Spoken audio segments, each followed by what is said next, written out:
Hello, again, third video tonight.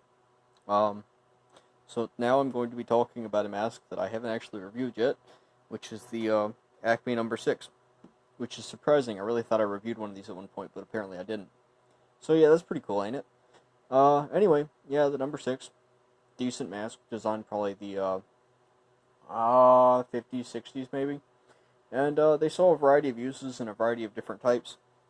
The number 6 is most easily identified by the fact that it says number 6 on the headpiece, which is great. This is why I really like Acme, is because they actually tell you what their masks are, unlike some companies. Cough cough Scott, because we don't really know how to tell their specific face pieces apart. Same for Wilson, or American Optical, or there's one really big offender that I'm trying to remember, I can't think of it. I mean, even Pulmosan put catalogs out that said specifically what their items were, but there's some companies where, so Davis is a good example. Is a lot of their face pieces, you have to buy incredibly specific documents to know what the fuck they're talking about. But Acme's a bunch of good guys. They put the face piece number 6 right on the head harness. This is a little bit loose. I'll get to that in a minute. Anyway, the number 6, if for some reason someone's taken a Dremel to this, it's really easy to identify, because it does not have a flapper valve. You'll see number 4s, and number 4s will always have a flapper valve. Same for 5s. 4s have hoses. 5s do not. 5s take chin canisters. Both of those will have flapper valves. But for the standard threaded connection there, let me just get my 5, actually. Give me a sec here. Alright, sorry about that. Real quick, I'm actually going to do a video on the 5 after this. I've decided I've been talking to Duke. This is a 5. You can clearly see this is a female threaded port, very large. It's obviously a lot older mask. It's got some slightly different features to it. The molding's a little bit different. It doesn't actually say number 5 on the headpiece, but we know this from documents that we have. And so yeah, that's a 5. If it takes a hose, or if it looks like it takes a hose, but it still has a flapper valve, it's a 4. Also, the 4 flapper valves are generally a little bit squarer. Again, going to get back to this in a later video. So yeah, anyway, this is number 6. They're marked on the head harness. Same with the 8. If you have an 8, but you're not sure, or you have a 6 and you're not sure what you'll do, so you'll check right here. The 8 will actually have a small circle about that wide. Looks like a nose. They put that there. I think for speakeasy units, that would make sense to me. Don't have specific documentation. You guys should know what a speakeasy is by now. I do have a video on it if you want to see it. Get to that later. I'm trying to talk about this one if I will stop distracting myself. Now, this is a full vision face piece. It is kind of like a proto-panoramic. Acme is a very weird company in that they really stuck to their guns about some things. The 4, 5, 6, and 8 all look very similar. Tim Leary, I want to say Tim O'Leary. I think it was just Tim Leary. Patented this teardrop shape for lenses back in the mid-30s, and they keep using it, and they kept using it until Scott bought them, and Scott made masks that actually say Scott ATO across the headpiece. This is what Acme does, with very, very few exceptions.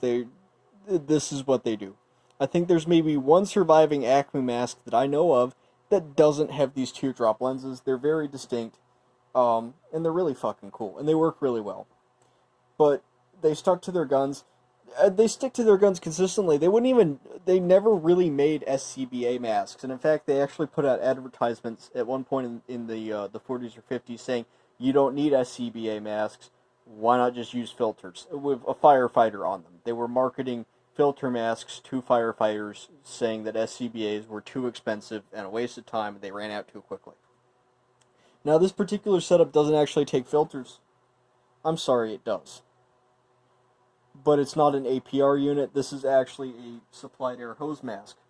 You can see here, by the way, thanks again to Duke for cleaning this up. He really did an excellent job. It used to be caked in all this black crap.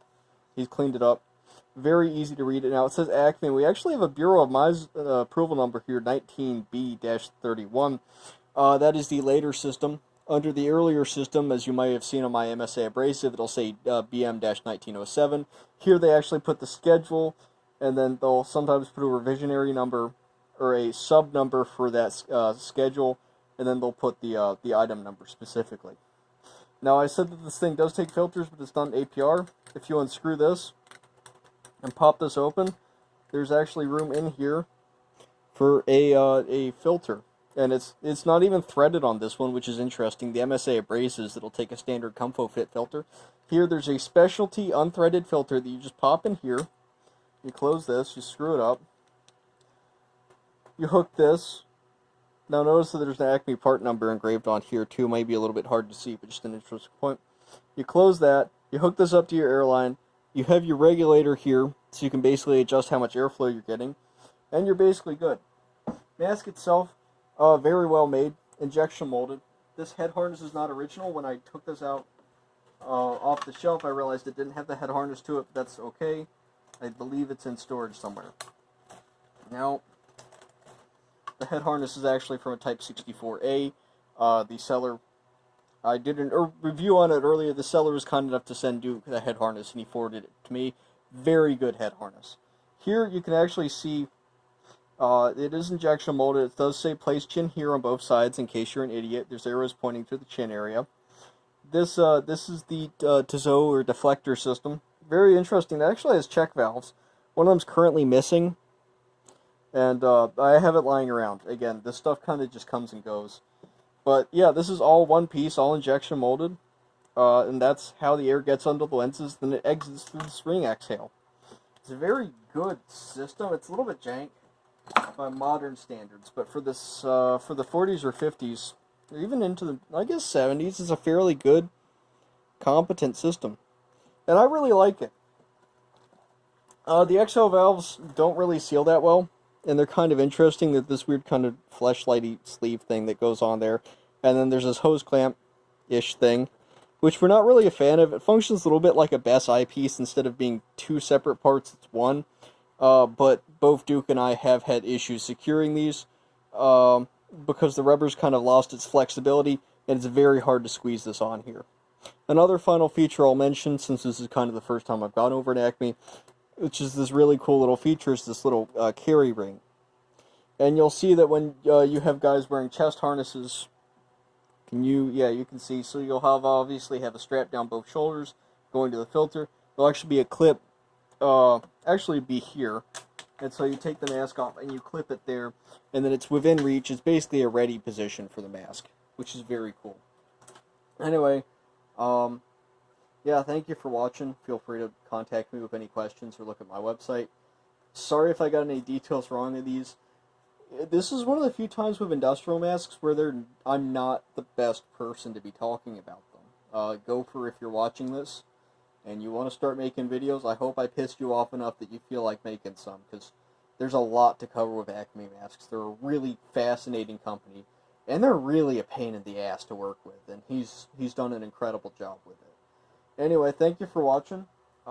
If you're watching this right as it comes out, don't go to bed quite yet if you actually enjoyed it, because I'll be making the number 5 video as soon as this uploads. Anyway, yeah, good night.